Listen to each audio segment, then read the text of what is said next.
கதை சொல்கிறோமோ இல்லையோ, கேட்குறோமோ இல்லையோ, வீடு நிறைஞ்ச கதை புத்தகங்களை வாங்கி குழந்தைங்களுக்காக அடுக்கி வச்சுட்டே தான் இருக்கும்.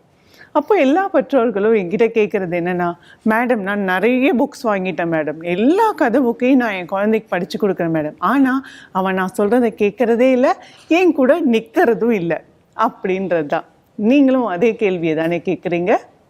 இப்போ சொல்கிறேன் கேளுங்க. நாம் ஒரு கதைகளை இந்த வா உட்காரு நான் உனக்கு கதை சொல்கிறேன் அப்படின்னு சொன்னால் அந்த குழந்தை நம்மக்கிட்ட உட்கார மாட்டாங்க.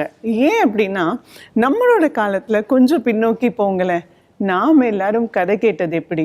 2 முக்கியமான வேலைகளில் கேட்டிருப்போம். ஒன்று, நமக்கு சாப்பாடு ஊட்டும்போது, நம்ம அம்மாக்களோ பாட்டிக்கோ நமக்கு சாப்பாடு கொடுக்கும்போது கதையோட சேர்ந்த சாப்பாடு நமக்கு கிடைக்கும். அடுத்தது, நம்ம தூங்க போகிற வேலையில், நாம் தூங்க போகும்போது இந்த கதைகளானது நமக்கு ஒரு பெரிய தாலாட்டாகவே நமக்கு வந்து சேர்ந்துடும். இப்போது அதற்கான நேரமோ காலமோ இல்லை அப்படிங்கிறது தான் பெரும்பாலான பெற்றோர்கள் நம்மக்கிட்ட சொல்கிறது. அப்போ நான் சொல்கிறேன், சாப்பாட்டு வேலை தூங்குகிற வேலை யாருக்குமே மாறாது இல்லைங்களா? அதையும் தாண்டி ட்ராவல், ஒரு இடத்துலேருந்து இன்னொரு இடம் பயணப்படுறோம்.